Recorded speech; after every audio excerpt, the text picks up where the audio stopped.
मैं Anuj Kumar VKS Vishnu online classes में आप लोगों का स्वागत करता हूं। साथियों, मैं आज भूगोल के चैप्टर नंबर 2 में परिचय हम लोग पढ़ चुके थे। अब दूसरा पढ़ेंगे जनसंख्या वितरण को प्रभावित करने वाले कारक।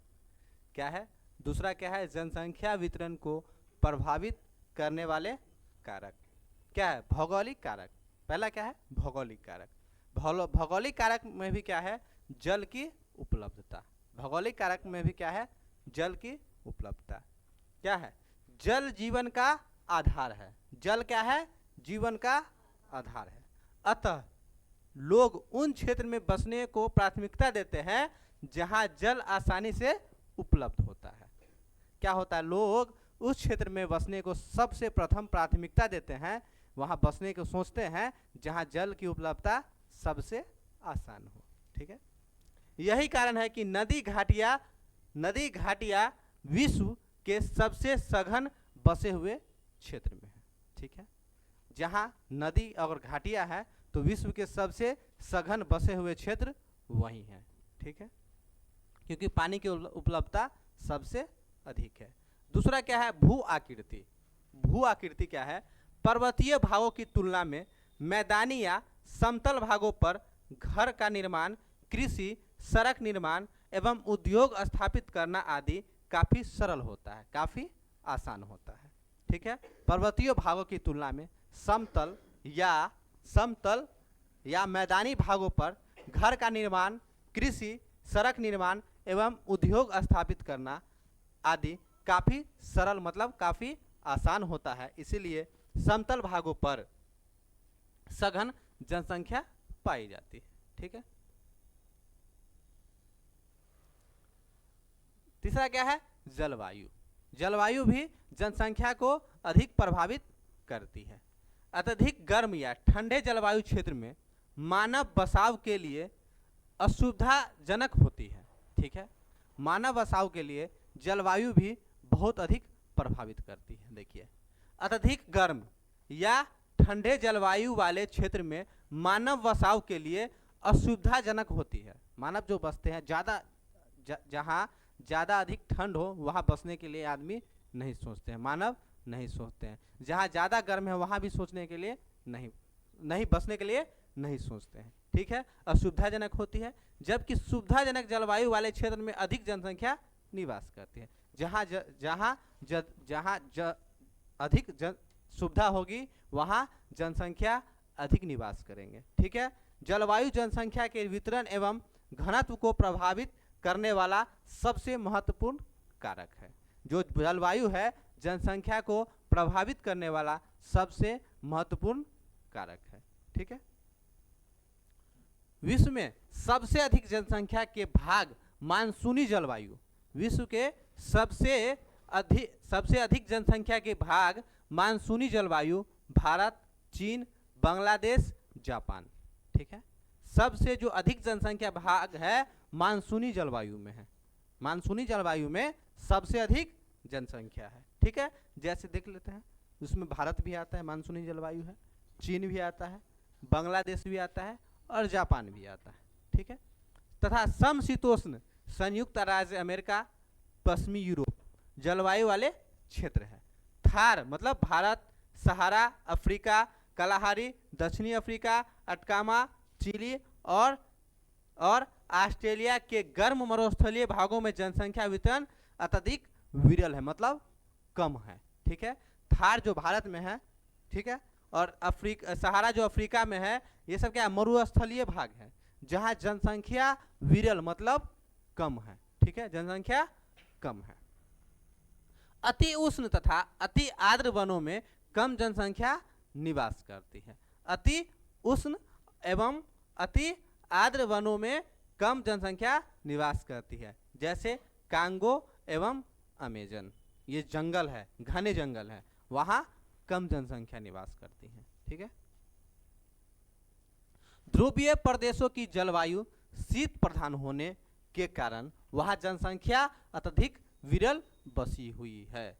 ध्रुवीय प्रदेशों की जलवायु शीत प्रधान होने के कारण वहां जनसंख्या अत्यधिक कम है। जनसंख्या अत्यधिक विरल मतलब कम है। अब मृदाएं मतलब मिट्टी, मृदाएं मतलब दोमट मिट्टी। उपजाऊ मृदाएं कृषि तथा उन इनसे संबंधित क्रियाओं के लिए महत्वपूर्ण है, इसीलिए उपजाऊ दोमट मिट्टी वाले प्रदेश में अधिक लोग निवास करते हैं। जहाँ खेती बाड़ी अधिक होता है वहाँ जनसंख्या ज़्यादा अधिक निवास करने का सोचता है, जहाँ कम खेती बाड़ी होगा वहाँ जनसंख्या रहने की संभावना कम है। तो क्या है, मृदा उपजाऊ मृदाएं कृषि तथा इनसे संबंधित क्रियाओं के लिए महत्वपूर्ण है, इसीलिए उपजाऊ दोमट मिट्टी वाले प्रदेश में अधिक लोग निवास करते हैं, क्योंकि इस मिट्टी में गहन कृषि की जाती है। ठीक है। आर्थिक कारक भी होते हैं। ठीक है, आर्थिक कारक में देखते हैं। खनिज क्या है, पहला खनिज से परिपूर्ण क्षेत्र में अलग अलग उद्योग स्थापित होते हैं। जहाँ खनिज से परिपूर्ण जो क्षेत्र रहते हैं वहाँ अलग अलग उद्योग स्थापित होते हैं। ठीक है, होते हैं, जिसके कारण ग्रामीण लोग रोजगार प्राप्त करने के लिए खनन उद्योगों के आसपास बस जाते हैं और इससे जनसंख्या सघन हो जाती है। जैसे भारत का छोटा नागपुर का पठार। ठीक है, क्या है, देखिए, खनिज से परिपूर्ण क्षेत्र में अलग अलग उद्योग स्थापित होते हैं। जहाँ खनिज होता है, खनिज का भंडार होता है, वहाँ अलग अलग उद्योग स्थापित होते हैं। तो उद्योग में काम करने के लिए कामगार तो चाहिए, लेबर चाहिए। तो लेबर जो चाहिए तो वहाँ क्या है, जिसके कारण ग्रामीण लोग रोजगार प्राप्त करने के लिए खनन उद्योग के आसपास बस जाते हैं। जो ग्रामीण जो कार्य जो करते हैं उसमें उद्योग में काम करते हैं वो उसके आसपास बस जाते हैं। जो यहाँ रहेंगे आसानी से हम वहाँ जाकर के काम कर लेंगे, फिर अपने घर आ जाएंगे, बस जाते हैं। तो जनसंख्या सघन हो जाती है। जैसे भारत का छोटा नागपुर का पठार जो झारखंड में है। ठीक है, अब क्या है, नगरीकरण। तीसरा क्या है, नगरीकरण। तो नगर लोगों को रोजगार से बेहतर अवसर, गुणवत्तापूर्ण शिक्षा एवं स्वास्थ्य सुविधाएं, परिवहन एवं संचार के लिए बेहतर साधन उपलब्ध कराते हैं, जिसके कारण लोग ग्रामीण क्षेत्र से नगरीय जीवन की ओर आकर्षित करते हैं।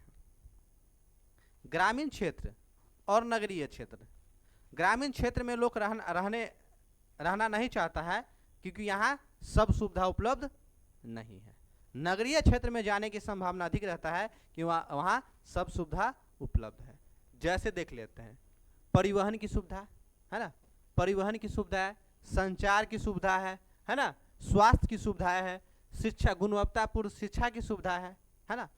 शहर में क्या होता है, नगर में, ग्रामीण क्षेत्र से नगर में जाना चाहता है, नगर में अच्छी शिक्षा दी जाती है, पढ़ाई अच्छा से होता है, स्वास्थ्य सुविधाएं अच्छी रहती है, तुरंत अगर तबीयत खराब तुरंत बड़े बड़े हॉस्पिटल में आप ले जा सकते हैं। लेकिन ग्रामीण क्षेत्र में है नहीं है।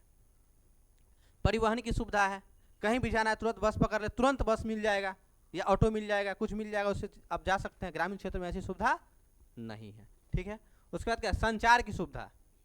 अगर हो सके यहाँ सर्वर डाउन हो या कोई ऐसा अथी आ जाए तो क्या है, बिजली भी नहीं रहती है देहात में, ग्रामीण क्षेत्र में बरसात आ जाए बिजली कट, आंधी आ जाए बिजली कट। शहर में ऐसी सुविधा नहीं है।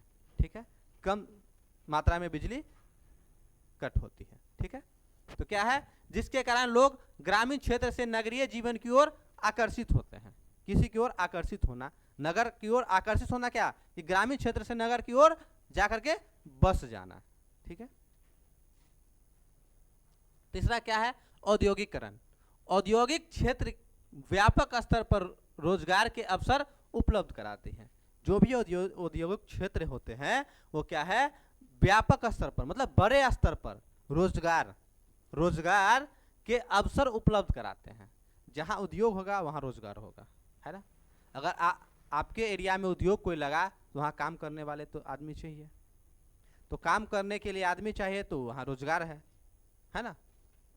तो क्या है, रोजगार है, उपलब्ध कराती है।